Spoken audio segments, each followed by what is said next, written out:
this is the Folksy Friend, and I am going to be talking about Tolkien today. I will be doing a very brief overview of the Valar and the Maiar in Tolkien's Silmarillion in the section called the Valaquenta. If you want a more detailed look into each of the Valar and the Maiar that are described in that section, then you can take a look at my other video called The Valaquenta, the Valar and Mayar of Arda. There are 7 kings and 7 queens of the Valar. We don't know how many Maiar there actually are in the world, but there are 6 Maiar that are discussed and described in this section, so I will be going over those 6. Beginning with the Valar, we have the ruling couple, Manwe and Varda. Manwe is the king over the Valar. He is the lord of the winds and clouds. Varda is the queen over the Valar, and she is the lady of the stars.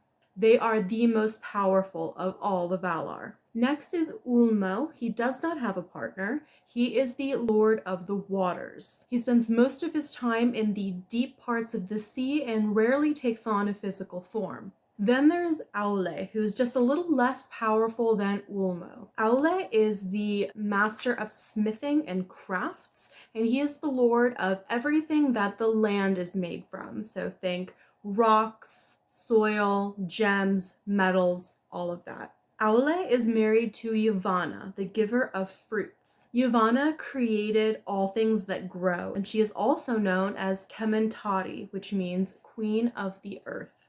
Next, we have 3 siblings that are collectively known as the Fienturi, and their names are Namo, Irmo, and Nienna. Namo is more commonly known as Mandos, which is actually the name of the halls of the dead in Valinor where he lives. I will be referring to him as Mandos as he typically is called in the book.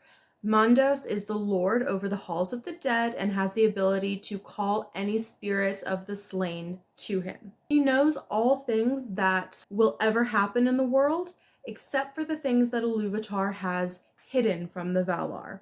He also has the ability to pass judgments and to share the fate of others, but only when Manwe tells him to do that. Irmo, his younger brother, is also known as Lorien, and that is what I will be calling him because, again, that is what he is more often referred to as. Lorien is the master of the gardens of Lorien in Valinor. He is the master of visions and dreams.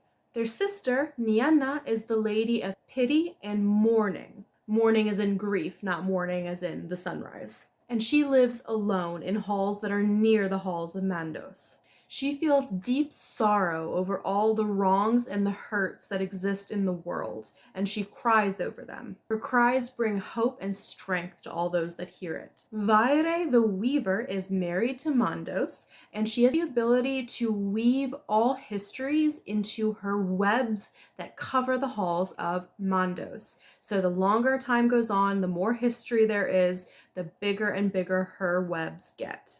Este the Gentle is married to Lorien. She lives in that garden as well, and she is the healer of all hurts and weariness. Next, we have Tulkas, who actually did not enter Arda in the very beginning. He doesn't come into the world until after it has already been formed, but he is one of the Valar, so I will describe him here. He is the strongest of any of the Valar, and he can run faster than anything else that moves on legs.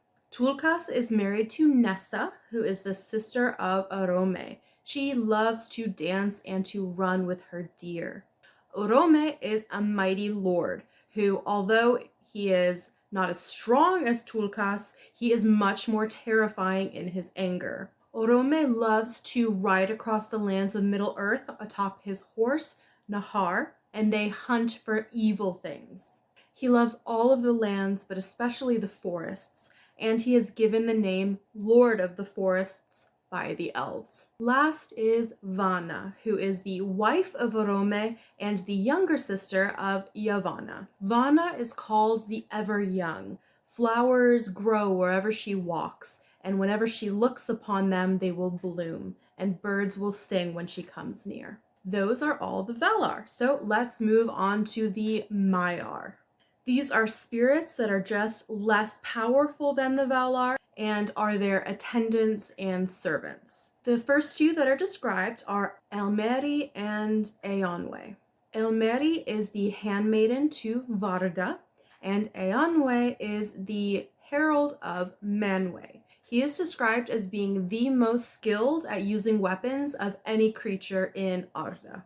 Then there is Ose and his wife Unen, who serve Ulmo.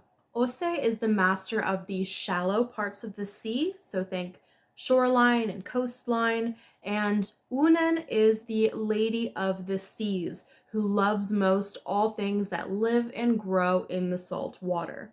Ose has a somewhat violent desire and love of powerful waters like storms, but he can be calmed and his power can be lessened by his wife. Next up is Melian, who served Vana and Este in Valinor, and she is charged with taking care of all of the flowering trees in the garden of Lorien. Last but certainly not least, we have Oloren. He actually lived in the garden of Lorien, but spent most of his time with Nienna. He learned pity and patience from her, and he's not mentioned in the early histories because he spent most of his time among the elves in either a spirit form or in the form of just any old elf, and in these forms he would spread wisdom and light among the elves. Later in history he is mentioned a lot more by name, and that name that we know him by is Gandalf. The final part of the Valaquenta describes the enemies of Arda. Here is where Tolkien talks more about Melkor, who again is no longer a Valar. He desires more than anything to be lord and master of all of Arda and everything within the world.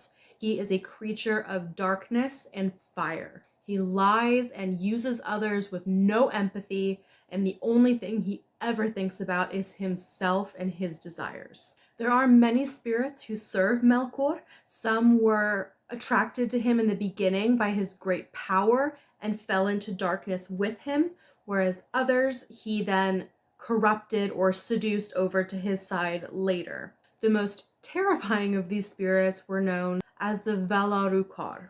They are scourges of fire that we commonly know as Balrogs. Then the most powerful of all of his servants was Sauron. Sauron started off as a Maiar who served Aule, but was corrupted and seduced into the service of Melkor, and he had a hand in all of the evil things that Melkor did.